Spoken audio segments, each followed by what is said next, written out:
Great. Thank you for coming back. The cockpit has become the front line of brand identity and a battleground with the big tech. As we see more app ecosystems, AI voice, and personalized lighting, there are also questions about the risks of data, stewardship, and distraction. We'll discuss where OEMs should draw the line between control and collaboration. Please join me in welcoming Sajjad Khan, Executive Board Member for Car IT at Porsche, Kati Najipoor-Smith, Regional Co-Managing Partner of the CEO and Board of Directors practice in Europe and Africa at Heidrick and Struggles, and Nakul Duggal, Group General Manager of Automotive and Industrial and Embedded IoT at Qualcomm. Please come to stage. Thank you.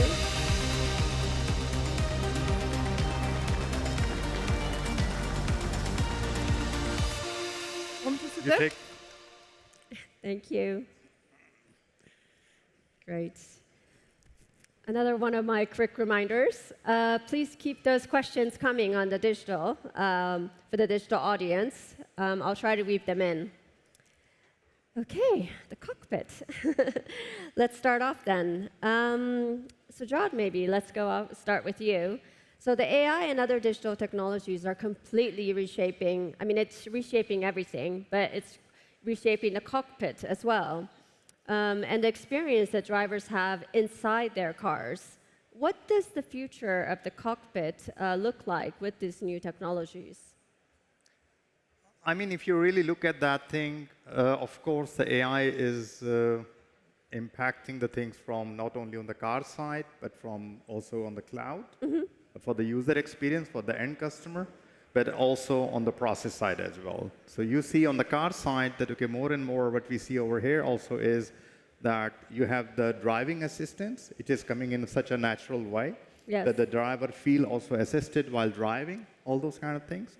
Plus, on the back also, a lot of things is happening between the driving assistance and how the car is telling, okay, now, dear driver, you have to take over the vehicle, and now I'm in charge or you're in charge.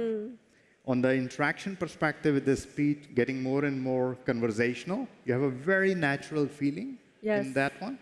And of course, connecting that thing with the cloud, it's also going from the perspective that, okay, it has more intelligence, that today when you are doing something and you are taking some actions and all that, and the tomorrow or the day after tomorrow, when you're coming to the vehicle, it has built up some kind of a memory. And with that memory, it could do something which just excites you. So it's a process, it's a product from everywhere. And of course, it's also the car and the cloud. Right. I mean, Nakul, following up on this, I mean, can we talk about the underlying technologies as well that are enabling these changes in the cockpit that Sajjad just described? Yeah, thank you for having me.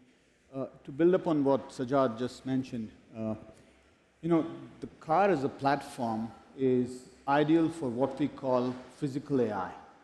Because if you think about most AI applications, if you think about your phone, AI is mostly presented to you in terms of what you used to do a certain way. AI is now kind of the interface to you. But the car is a very physical product. It senses, it is relevant to all of us in many different ways. It has to be meaningful to the environment that it's deployed in.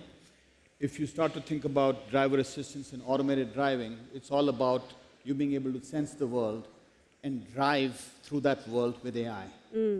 If you think about the cabin, if you think about what we actually consume as passengers, as drivers, we are now at a point where AI is advancing so quickly that there will not be a difference between what is outside the vehicle and what is inside the vehicle. The car is already becoming a smart living space. So if you think about what the experience is inside a vehicle, it's a smart living space, it's your office, it's where you can take a phone call, where you can be entertained, spend time with your family. If you think about the advances that are happening in AI with vision, language, action models, the environment outside being brought in, this is moving very quickly.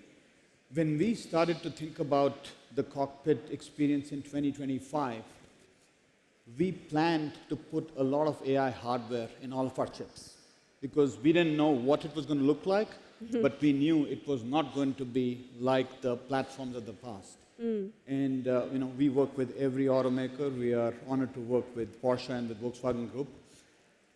I think the rate of change is going to hasten very quickly. It's going to be a different experience in the next 2 to 3 years. But that sounds like the car itself is completely going to change beyond the cockpit. We'll talk more about it. But Kati, I mean, we're talking about these partnerships between Qualcomm and Porsche and Volkswagen, but also many other partnerships between car companies as well as tech groups and suppliers to enable these new experiences in the cockpit. Would you say, though, I mean, from your perspective, one of the big challenges is to overcome organizational barriers, what we call silos, to ensure that people from different fields can work together to bring in these new technologies into the cockpit and other parts of the car? Thank you for your question. When I look on my left-hand side, these wonderful pioneers, you can create the best technology you want, but I think we have to mind that you have to take people with you. Yes. And just imagine, within the organizations, we see that with many, many companies, but I'm sure in your companies, wherever you are, you notice that there's always this ask and call for action, for teamwork, for working between regions, across functions, with divisions.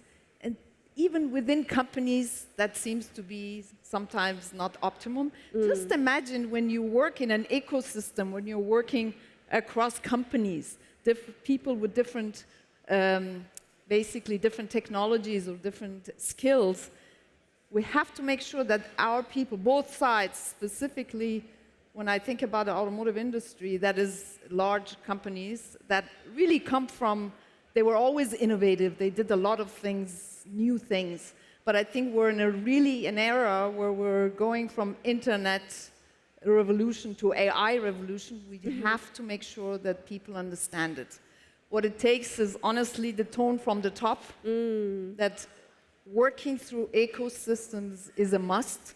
There was a study that we did a couple of years ago where we asked, like, what are the top business priorities that you have to make sure that your company is prosperous in the next years? And 79% of the leaders basically made sure that it really working in ecosystems, but successfully, is a big thing. It requires, honestly, an open mind and curiosity, right? And openness to learn. Right. You know, we have to learn from each other because there are skills that we don't have. That's why there are capabilities that we don't have. That's why we build alliances, we work in ecosystems. It is not a given thing.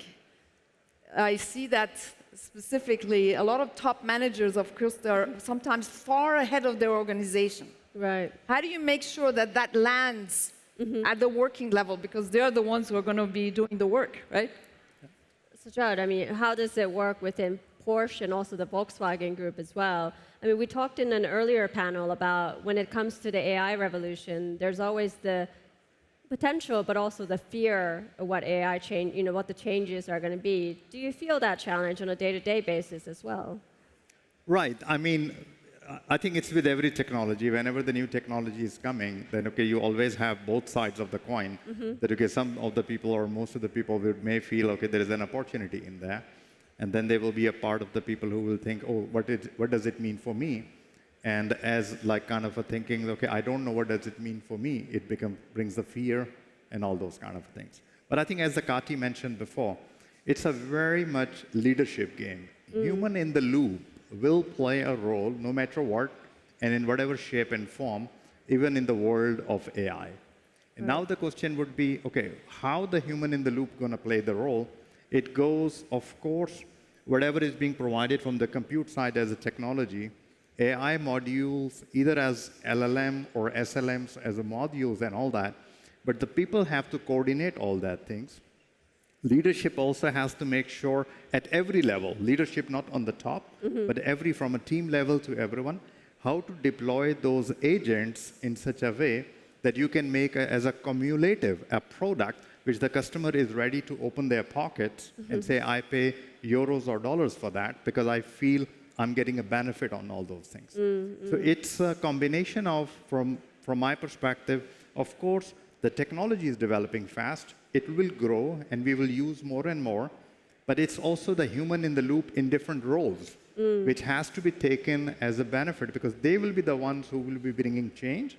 And if they will bring the change accordingly as a leader, then there will be no fear in the organization. So you have to take both things together, people as well as the technology on that one. I see. So. I'm going to bring the discussion back to the cockpit again and start to ask straight the second question, Sajjad. But I mean, we've talked about the relationship between Porsche and the Qualcomm, the partnership that you guys have. But then there's also other technology players, obviously, in this space, such as Apple and Google. If we're trying to have a bigger role in the cockpits, how do you, I mean, it's a fine balance between these collaboration, but how do you ensure that car maker retains the control over data, the brand identity as well within the cockpit, while also, working with these technology partners to bring in, obviously, the best technology to consumers? Right.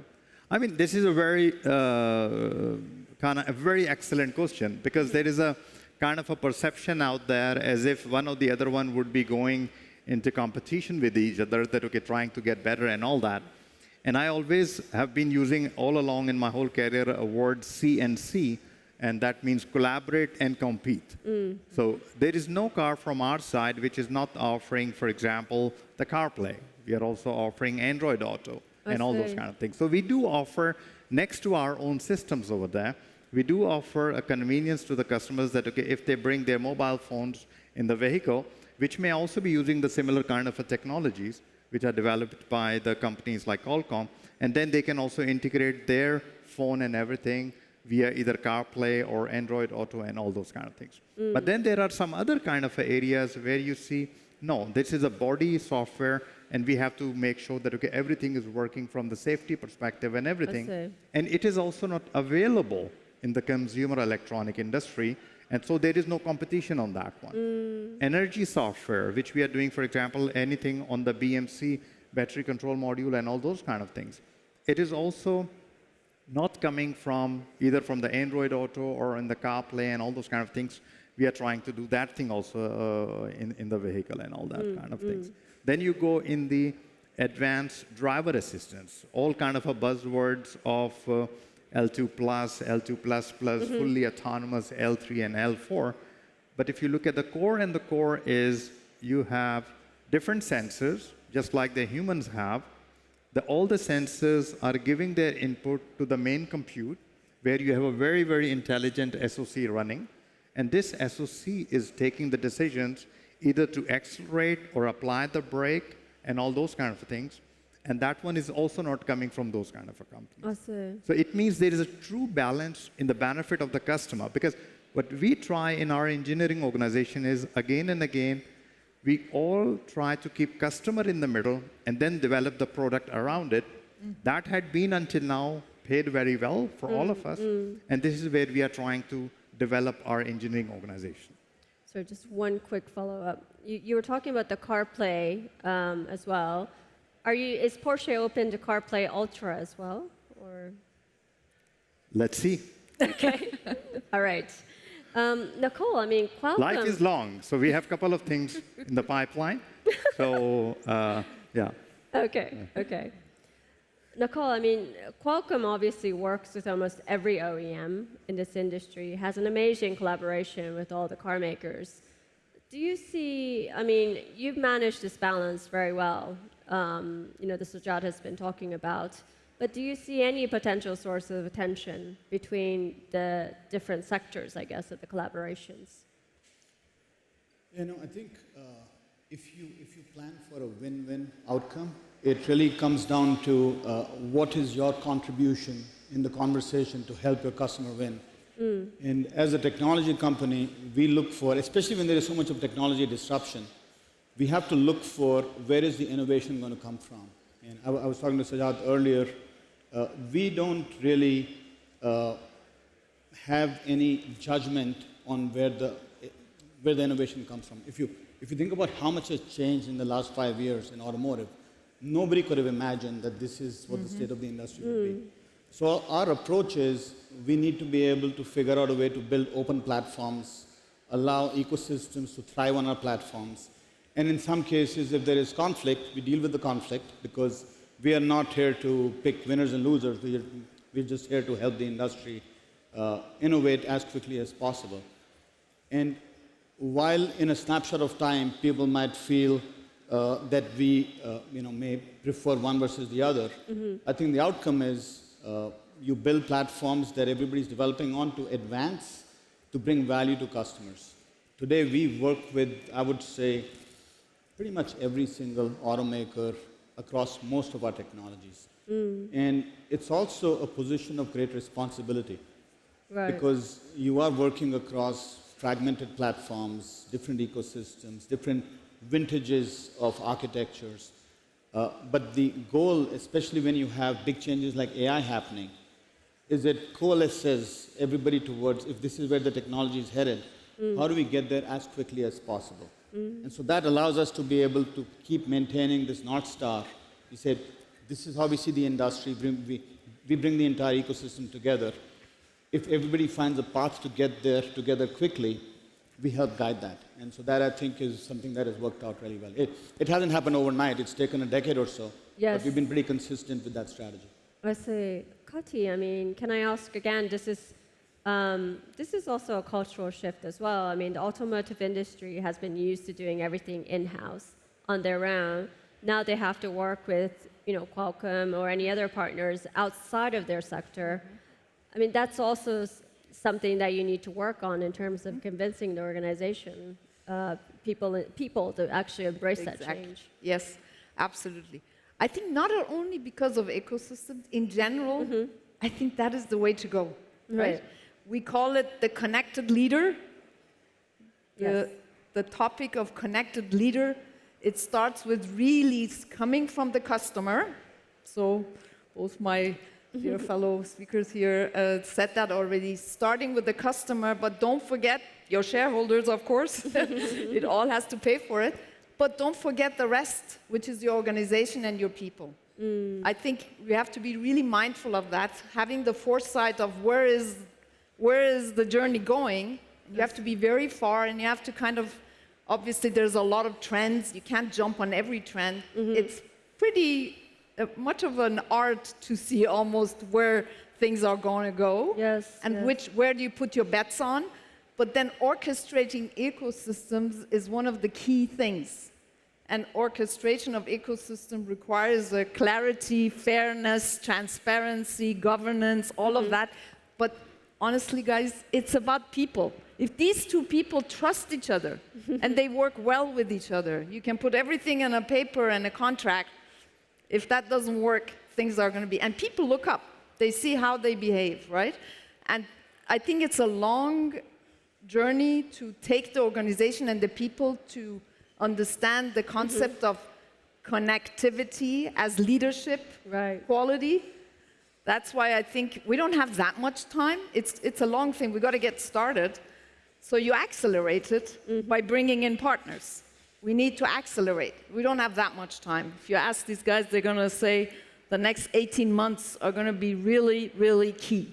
Is that right? That's right. I mean, as Kati mentioned, I mean, we were talking before also backstage, on the same topic, and we were saying, what does it mean, all that? As Nakul also mentioned, Nakul is providing this thing to lots of different car OEMs. So do other ingredients also, which make the good product, whether it's a cloud service or it's another kind of a software or another kind of a part which we need. So we are the best cooks at the OEMs who are trying to bring the best ingredients together to bring it in front of our customers in such a way that they appreciate our work and they are ready to open the pocket. So as Kati mentioned, that there is a shareholder value is also in there, because then all it comes together.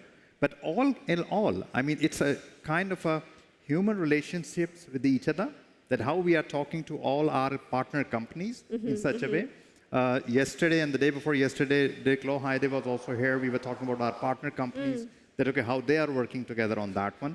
Oli in the morning also mentioned about, what kind of a companies do we need in going forward together with the advanced driver systems and all that? Yes. So if we show the leadership at every level of constructive working together, then we can create something which will help us as an industry also, because there have been a kind of a coming back mood over here at the IAA for all of us, that especially from the European side. Yes. So that that how can we come forward on that one, then we can do that. But as Kati mentioned, the time is, you could take word by word, but it's like between 12 and 24 months, 30 months, but that's the time we have. So, I mean, if all the leaders are sitting over here, that's the time is being given, because there is something else is happening around our industry, and that was your first question, where you ask about, okay, what is the implication of the AI as a technology, AI as an agent? So what we were able to do until just only 6 or 8 months ago in 100 hours, now we can do that in 2 hours by deploying that technology. And I mean, it's a huge difference between 100 and 2.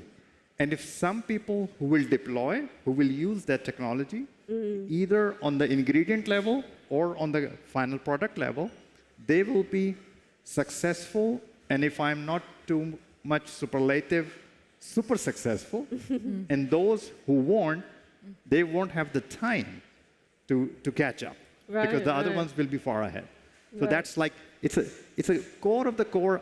As Kati mentioned, I still believe it's a human, which will still play the role while putting the technological puzzles together. Right. I mean, the speed of the changes, as you say, has been extraordinary. But I'm also quite interested in, we talked about the people, but let's talk about the customer side as well. So the consumer tastes what they want for the cockpit and the dashboard experience. It's very different across China, Europe, and the US as well. Nakul, I mean, is that a challenge in terms of the technology development? And also, I mean, I guess there's also regulatory differences as well in ensuring data security. So the approach that we took with the cockpit was, so our history is smartphones. We are one of the largest smartphone silicon providers for many, many years. So when folks think of us, they think of, okay, Android is an ecosystem. So when you think about a phone inside a car, the phone should just take over the display, because you are essentially spending time in the car and you should essentially have the same experience. Our approach was actually exactly the opposite. The approach was, the cockpit is brand real estate for the automaker. This is where the automaker gets to build a relationship with their customer, with the driver, with the family, with whoever it is that is owning the vehicle, because that is a very special relationship. How do we make sure that that becomes the center of the conversation that we have with the automaker? And we made this decision over 10 years ago. If you fast forward and if you look at all of the smart cabin experiences that you start to see, in China, big screen and all of that, it's really about making the car a living space that is another product, that's another asset that you own, that you spend a lot of time on. Personal time, family time, business time. But it isn't an experience that is simply projecting another product that you have in your pocket. So to do that, we had to actually take an approach where we had to coexist with ecosystems that were important, but we had to get those ecosystems to accept that the car is a different platform than the phone. And so, our relationship with Google, for example, goes back a long way, and I have a very close partnership with my colleagues at Google, and we jointly accept that the car is actually a very different platform. We designed the platform to be inherently safe, because the cockpit isn't a consumer device. The cockpit is a cockpit where you have safety information, you have entertainment information, you have information for infotainment. And this partnership that we build with folks like Sajjad is to understand what must you have that is non-negotiable, that needs to go into the technology platform. And those are universal truths. Those don't change between one market and the other. So when you separate the foundation that you have to build, that every automaker will accept, then you create this approach where the foundational technology that you have to have is the same. And then the ecosystems are obviously very region-specific. So this is something that, as a company that deals with many ecosystems, deals with many verticals, and obviously we understand how to build core technology products. This allowed us to be able to build something that every automaker will universally say, yes, I want to build my differentiation on this platform. Does it give me things that are non-negotiable? Yes. Does it give me the flexibility to bring new ecosystem? Yes. That's kind of where it starts. I see. I mean, you say the foundational technology is actually the same across regions. But Sajjad, I mean, when it comes to actually developing a cockpit, though, you do have to take into account just different consumer tastes across the different regions. So how do you tailor these AI technologies to actually adapt to these differences? But also, I mean, I'm curious to know, I mean, I did say the trends are very different, but we're also seeing maybe some of these trends in China come to Europe as well, if we look at the dashboard.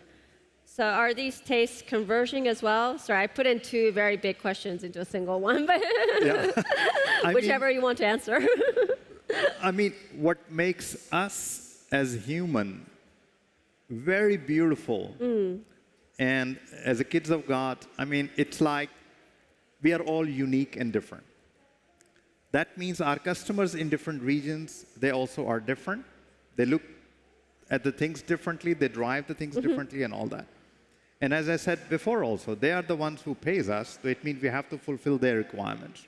So to fulfill their requirements, of course, whatever is what they can see, feel, and hear, we try to adapt as good as we can, interpret their requirements. We try to adapt for different markets. And that's why the UI layer of the inside, like Cockpit and all that, we try to do it for China. It's differently for South Korea, for the Europe and North America. Yes. So we do at best in adopting the whole Cockpit on that thing from different kind of a perspective, from a speech, from touch and colors, scheme, and all those kind of things. Even now, you will be surprised that I was yesterday driving one of the software stack of a company, and the software stack was developed in China.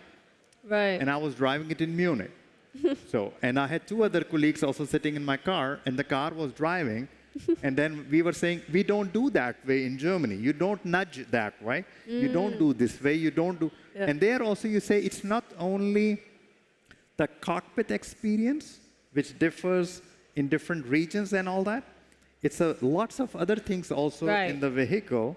So even up to the driving behavior, which is different, because and that we have to adapt for different regions. But at the back, we also have to be humble enough to make sure that the core technologies are same, so that we can keep the speed appropriately. I see. Because if you're developing for every market absolutely different solution, you can do that. But then it takes a lot of energy. Then you're spreading yourself too wide. You don't get the full speed on the whole thing. Business side is also one of the part over there. And then you create the unique products like Porsche 911, which has been there in the market. You create emotional products, and the people still say, I would like to own one. I see. What do you feel about, I mean, sorry, the second part? I mean, you did answer it in many ways, but is there both a differentiation in the consumer taste, but also a converging? As in, we're seeing very similar products, both in, even though they are different, we are still starting to see some very big similarities in the various products across China and Europe, especially as I was looking at the IAA and the Cockpit. Do you think the tastes are starting to converge, or? I mean, the taste would remain like adaptable to the different markets and the region and the people, the way they are. But again, it's a surface on the top. Right. But the technology is down there. I see. They will converge, and they are also converging. But of course, in the world we are living in, on one side, if the AI as a technology is influencing us, we are also living in a new geopolitical world.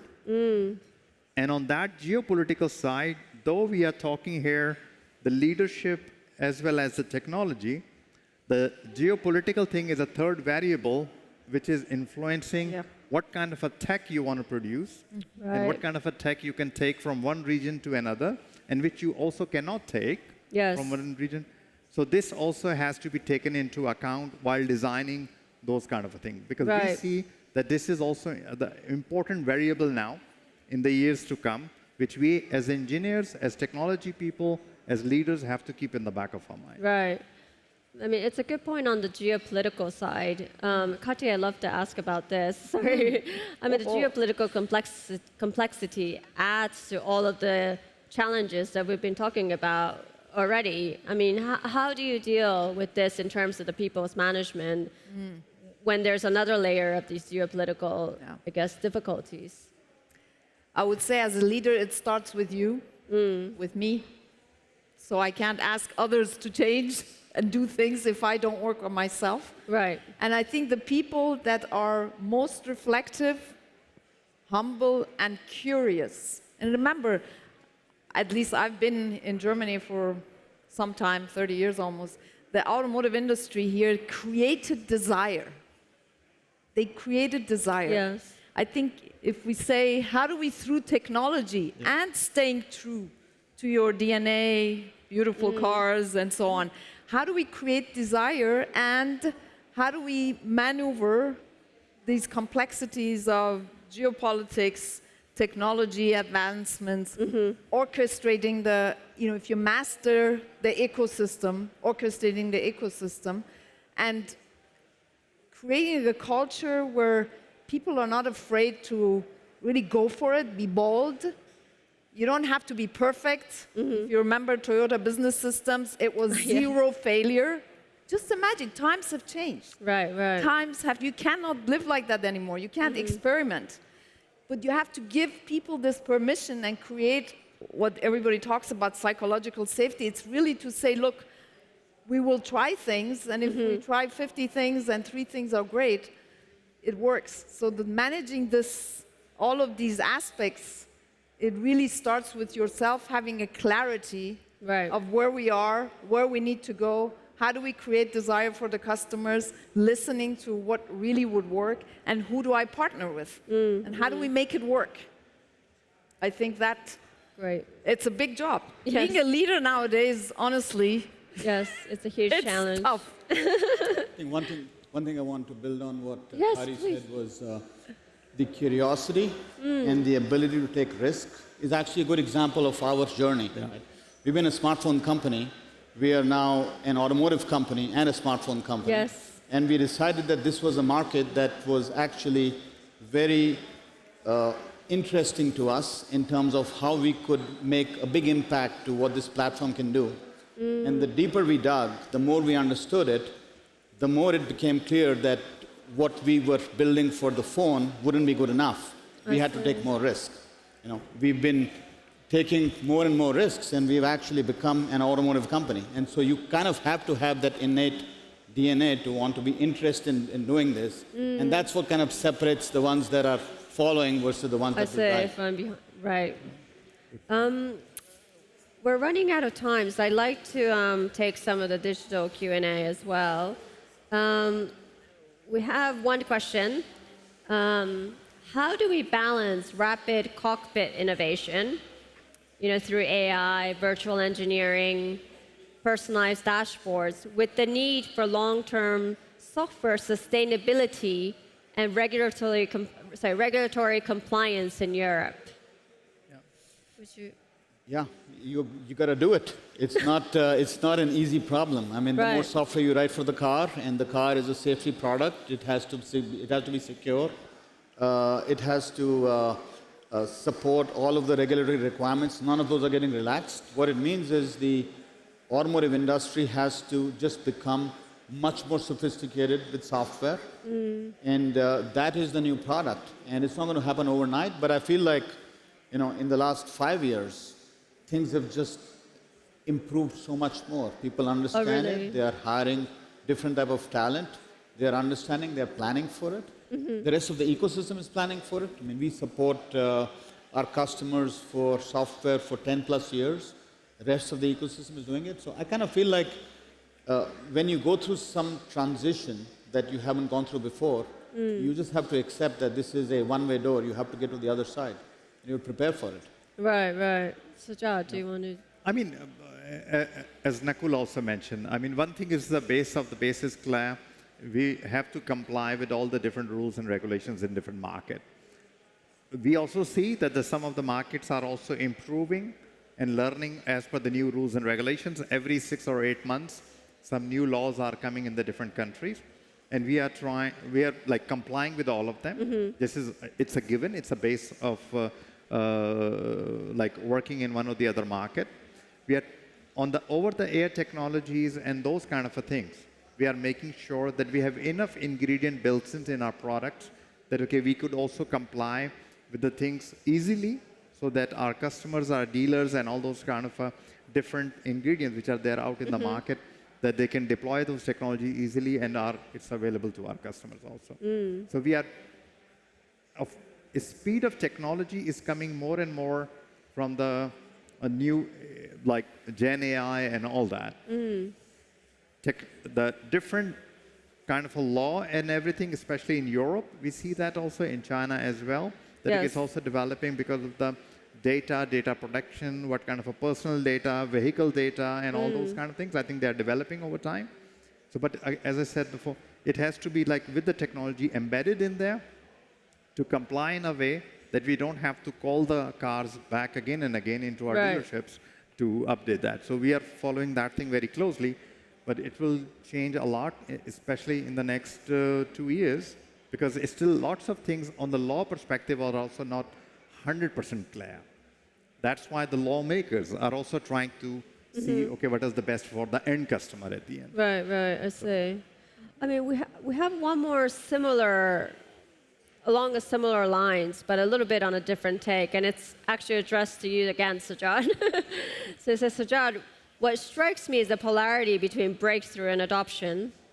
Reactive leaders chase disruption for its own sake, but creative leaders focus on integration, translating complexity into benefits people can trust and use daily. My question would be, how do you align rapid tech advances with the slower rhythms of customer confidence? Yeah. I mean, it's like in our sandbox where we are trying to create the product, in our best of the best knowledge as a team, we are trying to think about not what's required tomorrow, we are thinking about what's required day after tomorrow. We do our best, we work hard, we make sure we meet the customer requirements. In one or the other cases, in most of the cases, we achieve that. We feel super happy. And in one or the other case, when we don't, we stand up and we work super hard. But it's still about conceiving what is required day after tomorrow, thinking about it. It's a challenge in itself. Yes. I would not underestimate. In that case, one would say you require intuition, and intuition would bring everything on the road. But I put 2 layers before intuition on that one. And the 2 layers, in my eyes, goes like that. One has to have the domain knowledge, what kind of a technology we are talking. Then you have to have built enough experience. Then you can say, okay, what do I do with that one? And after the experience, you have the intuition where you can make the right judgment call. So that's why this, as we say in German, Bauchgefühl or stomach feeling kind of a thing, that doesn't help if you are missing the first 2 layers, which is the knowledge and the experience. And that intuition enables us to think and conceive for the products which will come day after tomorrow. I see. Kati, I mean, there was a leadership question there, not question, but there was a part there, so I was wondering if you wanted to pitch in as well. Yes. Yeah, it's interesting about the reactive leaders and the creative leaders. I didn't hear you. Did you see the reactive leaders that chase disruption for its own sake, but creative leaders focus on integration, translating complexity? Yes. That's a little bit what I was talking about, having a foresight. You got to be connected with the customer, but I like what Sajjad said, yes, but create the desire, you know, it's like the day after tomorrow. What is coming? What do I hear from my partners, right? And that's where I think that's where creativity comes from. I think we have an opportunity here. It's amazing. I mean, I spent 2-3 days here. It's amazing what is out there. And I think if we bring it to the customer, we have done that all the time, all these years in the automotive industry, but I think there's still, we can do more there, right? Yeah. Exciting times. Okay, I think we are running out of time, so really sorry to say, I think we'll end the session here. So please join me in thanking the wonderful panelists. I would just say yeah. thanks a lot to everyone who were listening to us. Yes. And thank you for coming at the Volkswagen booth for all the brands over here. We are super excited at the Volkswagen Group to drive technology in different shapes and forms. We want to excite not only you, all the customers out there with our products. That's why we call ourselves the technology company. Give us the feedback and we will do our best. Thank you. Thank you. Thank you. Great, wonderful. Thank you so much. Thank you very much. Kana. Thank you, that was It was lovely. fantastic. Thank you. Thank you very much. Thank you so much. Thank you.